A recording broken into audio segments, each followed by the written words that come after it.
My fiancé said, "Your groomsmen are ugly. Pick different ones or I'll uninvite them." I said, "Problem solved."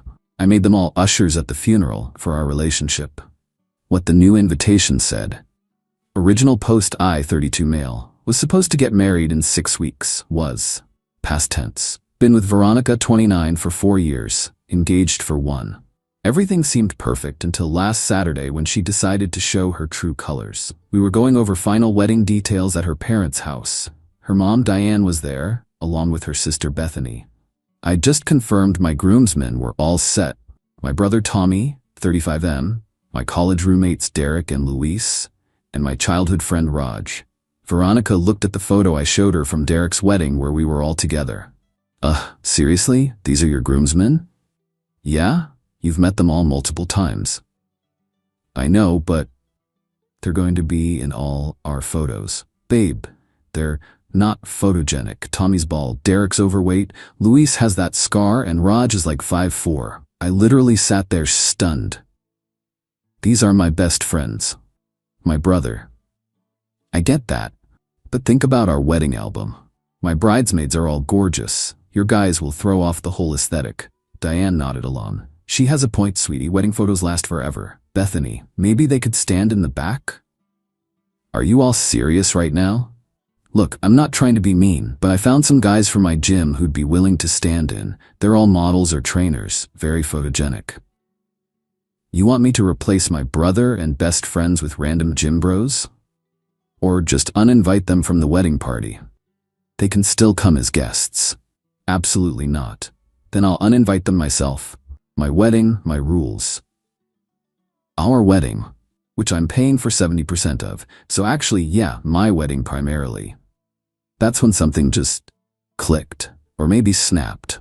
I looked at this woman I was about to marry and realized I didn't know her at all. You know what? You're right. Problem solved. Really? You'll talk to them? Already handled. I stood up and walked out. She called after me, but I just kept walking. Update 1, 2 days later, spent Sunday in complete radio silence. Turned off my phone, called in sick Monday, and got to work. First I called my groomsmen and told them everything. Every single word Veronica said. Tommy, she called me ugly? I'm your brother. Because I'm fat? That's her issue? The scars from serving our country, but okay. Raj, I've been nothing but nice to her. Me, I know. I'm done. Wedding's off. Then I told them my plan. They were 100% in. Next I called the venue. Since I'd put down the deposit before Veronica decided she was paying for everything, I had some control. Canceled the wedding package, switched it to a celebration of life event. Lost half the deposit, but worth it. Created new invitations on Monday night. You are cordially invited to a celebration of life. As we lay to rest, the relationship of Ryan and Veronica died. October 22nd, 2024. Cause of death, terminal superficiality. Please join us as we honor what we thought was real and bury what turned out to be fake. Ushers, formerly groomsmen, Tommy, Derek, Luis, and Raj. Perfect exactly as they are. Dress code, come as yourself. No aesthetic requirements. Tuesday morning, I sent them to everyone on our wedding list. All 200 plus people. Then I turned my phone back on. The explosion was immediate. Veronica called 67 times in the first hour. Texts ranged from, "What is this? This isn't funny. Answer your phone. You're embarrassing me. We need to talk. I'll sue you for defamation." Finally answered on call 68. Veronica, what the hell is this? Me, new invitation. Since you didn't want my ugly friends in the wedding party, I made them ushers at the funeral instead. This is insane. Everyone's calling me. My boss got one. Yeah, weddings and funerals. People get invited. You're destroying my reputation. I'm literally just quoting you. You said my brother was ugly. You called my friends unphotogenic. I was trying to make our day perfect. Perfect for who? Your Instagram? Stop this right now, or we're over. We're already over. The funeral's just a formality. She hung up. Then the real fun began. Update 2. The flying monkeys attack Wednesday. Diane showed up at my apartment. Building security called up. Tell her I'm not home. She says she can see your car. Then tell her I'm dead. She can see me at the funeral. She stood outside for an hour screaming about how I was ruining her daughter's life and acting like a child. Several neighbors filmed it. One of them, bless her, yelled down, "Maybe don't call people ugly then." Thursday, Veronica's dad Howard called. Howard's always been reasonable, so I answered. "Howard, son, what's going on?" "Me, your daughter said my brother and friends were too ugly for her wedding photos." "She said that?" "Ask her. She wanted to replace them with gym models." Long pause. "Jesus Christ, Diane's daughter through and through." "What?" "Diane pulled similar crap at our wedding, made my sister stand in the back. Still bothers me 30 years later. And you stayed?" "Cheaper to keep her." "Don't make my mistake, kid." Friday morning, got served with papers. Veronica was suing me for emotional distress, defamation, breach of marriage contract, not a thing. Recovery of her wedding expenses.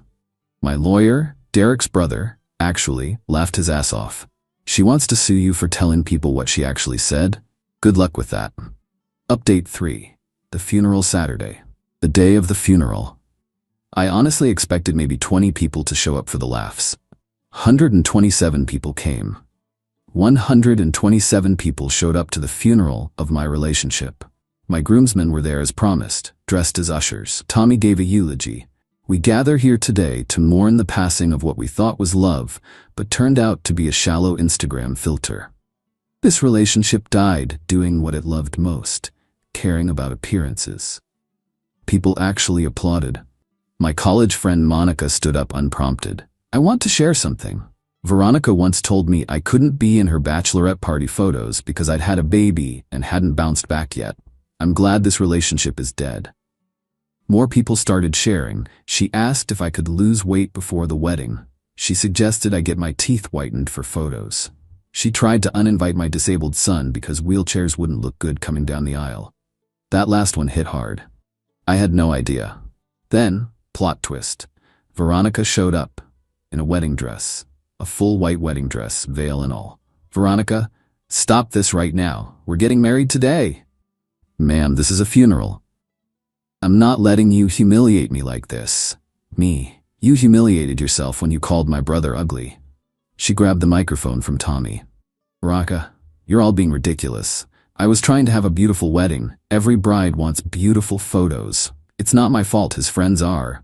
She paused, looked around at everyone recording. "Not model material." The room went dead silent. My 70-year-old Aunt Gladys stood up. "Honey, I've been married 50 years. Got married with a black eye from a car accident. You know what made my photos beautiful? The love in them. You're an empty, pretty vase." Veronica threw the microphone and stormed out. Her mom and sister followed, but not before Diane shouted, "You'll all regret this." We continued the funeral, had a full roast session. The venue served the food we'd already paid for. The DJ played Another One Bites the Dust, and Before He Cheats, gender-swapped version. Best non-wedding ever. Update 4. The aftermath escalates. The week after the funeral was pure chaos. Veronica went full scorched earth, posted on every social media platform about how I traumatized her and weaponized our entire social circle. She created a whole narrative about me being abusive and controlling. Some highlights from her posts. He isolated me from my support system. Her friends were literally invited. He financially manipulated me. She makes more than me. He turned everyone against me. Ma'am, you called them ugly. Classic narcissistic abuse tactics. She got that from TikTok therapy. But here's the thing about social media. Receipts matter. Derek's wife posted the group text where Veronica wrote, "Can you believe Ryan wants that fat slob Derek in our photos? I'll have to crop him out." Luis posted a voicemail where Veronica said, "That scar makes him look like a thug. Very unprofessional for our aesthetic." The internet did what it does. Her Instagram went from 15K followers, she fancied herself an influencer, to 8K in 3 days. Comment sections were brutal. Someone found her LinkedIn where she listed body positivity advocate in her bio. That didn't age well. Then came the legal escalation. Her lawyer sent a demand letter. $30,000 for wedding expenses, $50,000 for emotional damages, $25,000 for lost income from reputational damage, public apology and retraction. My lawyer responded with screenshots of her messages, audio recordings, single-party consent state baby, witness statements from the funeral, a counterclaim for defamation, her abuse accusations.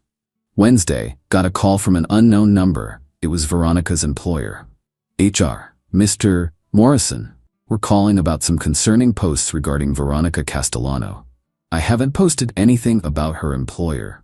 No, but she's been posting from work hours, using company equipment, and several clients have raised concerns about her behavior online.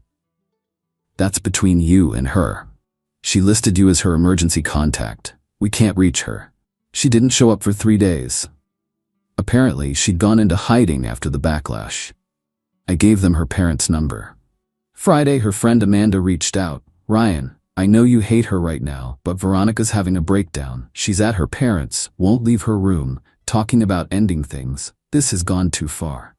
She's the one who took it public. She's the one who tried to sue me. She's the one who called my brother ugly. I know, she was wrong, but she's really struggling.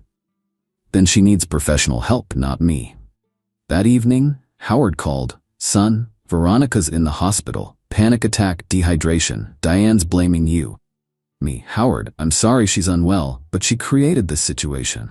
I know, I'm not calling to blame you. I'm calling to apologize. We enabled this behavior for years. The wedding just brought it out.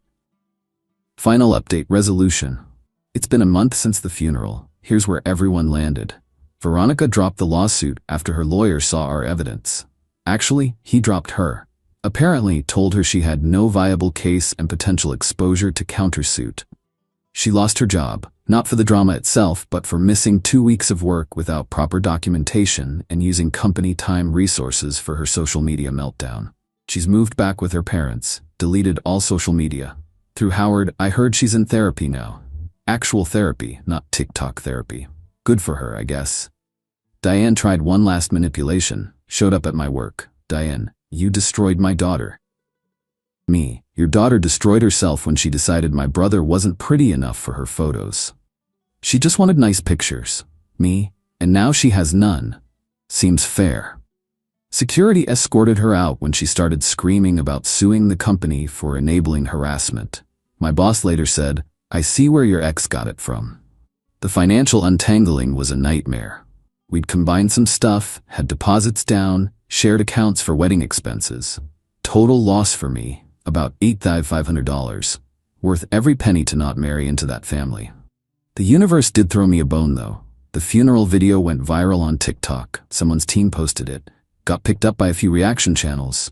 The venue reached out and offered me a full refund in exchange for permission to use the footage in their marketing. Apparently, they want to start offering relationship funeral packages. Late-stage capitalism is weird, man. My groomsmen, we're closer than ever. We do a monthly Ugly Guys Club dinner. Luis met someone at the funeral. Monica, actually, the one who shared the Bachelorette story. They've been dating for 3 weeks now. Tommy said the whole experience was better than therapy for his self-esteem issues. Derek's wife made him a shirt that says, "Too fat for photos, perfect for friendship." Raj, he's been telling this story at every opportunity. Says it's the best wedding he never attended. As for me, I'm good. Dodged a massive bullet. Been going to therapy myself to figure out how I missed the red flags for 4 years. Turns out they were there. She always criticized restaurant staff, made comments about people's appearances, obsessed with social media perception. Her friends were all similarly shallow. I just ignored it because she was hot and funny and the sex was good. Lesson learned. Started dating again last week. Matched with a teacher named Grace on an app. Her profile said, I have a lazy eye and a loud laugh. If you need Instagram perfection, swipe left. We're getting coffee tomorrow. Oh, and the best part? Remember those gym bros Veronica wanted as replacement groomsmen? One of them reached out last week. Turns out, Veronica had been DMing him for months before the wedding, sending workout videos and asking for form checks in sports bras. He thought she was single. When he found out about the wedding drama, he sent me all the screenshots. Didn't share them. Didn't need to. She's already destroyed. I'm not cruel, just done. The relationship funeral ended up being the best thing that could have happened. It showed me who really mattered, exposed the shallow nature of what I'd almost married into, and gave me one hell of a story. To anyone facing similar superficial demands from a partner, run. If they think your loved ones aren't good enough for photos, they don't deserve to be in your life's picture. Tommy, Derek, Luis, and Raj, they're not just in my photos. They're in my corner. And that's worth more than all the aesthetic perfection in the world. Edit. Since people asked, yes, this is real. No, I'm not sharing the viral videos for privacy. Yes, the venue really did start offering relationship funerals. They've booked 3 already. 2024 is wild. Edit 2. Stop DMing me for Veronica's info. She's been through enough. Let her heal and hopefully grow.